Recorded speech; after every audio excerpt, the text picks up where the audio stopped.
ಜೈಶಾ ಅಂತಾರಾಷ್ಟ್ರೀಯ ಕ್ರಿಕೆಟ್ ಮಂಡಳಿ ICC ಅಧ್ಯಕ್ಷರಾಗುತ್ತಿದ್ದಂತೆ America ರಾಷ್ಟ್ರೀಯ ಕ್ರಿಕೆಟ್ ಲೀಗ್ ನಿಷೇಧಿಸಿ ಮಹತ್ವದ ಕ್ರಮ ಕೈಗೊಂಡಿದ್ದಾರೆ. ಕಳೆದ ಕೆಲವು ವರ್ಷಗಳಿಂದ ಅಮೆರಿಕ ಕ್ರಿಕೆಟ್ ಪ್ರಸಿದ್ಧಿ ಪಡೆಯುತ್ತಿದೆ. ಐಸಿಸಿ ಇವೆಂಟ್ಗಳು ಕಾಣಿಸಿಕೊಳ್ಳುತ್ತಿದ್ದು, ಕ್ರಿಕೆಟ್ ಅನ್ನು ಅಮೆರಿಕದಲ್ಲಿ ಮತ್ತಷ್ಟು ಅಭಿವೃದ್ಧಿಪಡಿಸಲೆಂದು ಅಮೆರಿಕ ಕ್ರಿಕೆಟ್ ಲೀಗ್ ನಡೆಸಲಾಗುತ್ತಿತ್ತು.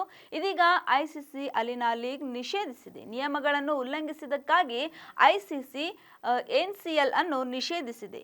ಕ್ರಿಬ್ಜ್ ವರದಿ ಪ್ರಕಾರ ಅಮೆರಿಕದ ನ್ಯಾಷನಲ್ ಕ್ರಿಕೆಟ್ ಲೀಗ್ನಲ್ಲಿ ಐಸಿಸಿ ನಿಯಮಗಳನ್ನು ಬಹಿರಂಗವಾಗಿ ಉಲ್ಲಂಘಿಸಲಾಗಿದೆ. ಪ್ಲೇಯಿಂಗ್ 11ನಲ್ಲಿ ಅರ್ಧಕ್ಕಿಂತ ಹೆಚ್ಚು ವಿದೇಶಿ ಆಟಗಾರರು ಆಡುತ್ತಿದ್ದರು. ಕಳೆದ ವರ್ಷ ವಿಶ್ವಾದ್ಯಂತ ಟಿ20 ಮತ್ತು ಟಿ10 ಲೀಗ್ಗಳನ್ನು ಅನುಮೋದಿಸುವುದರ ಜೊತೆಗೆ ಐಸಿಸಿ ನಿಯಮಗಳನ್ನು ಕಟ್ಟುನಿಟ್ಟಾಗಿ ಅನುಸರಿಸಲು ಸೂಚನೆ ನೀಡಿತು.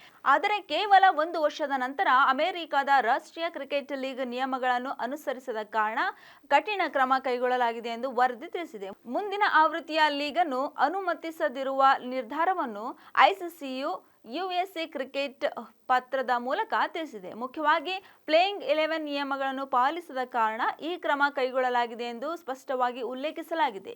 ಈ ಲೀಗ್ನಲ್ಲಿ ಆಡುವ ಪ್ರತಿ ತಂಡವು ಕನಿಷ್ಠ 7 ಅಮೆರಿಕನ್ ಆಟಗಾರರು ಮತ್ತು 4 ವಿದೇಶಿ ಆಟಗಾರರನ್ನು ಹೊಂದಿರಬೇಕು ಎಂದು ಐಸಿಸಿ ಈ ಹಿಂದೆ ಸೂಚಿಸಿತ್ತು.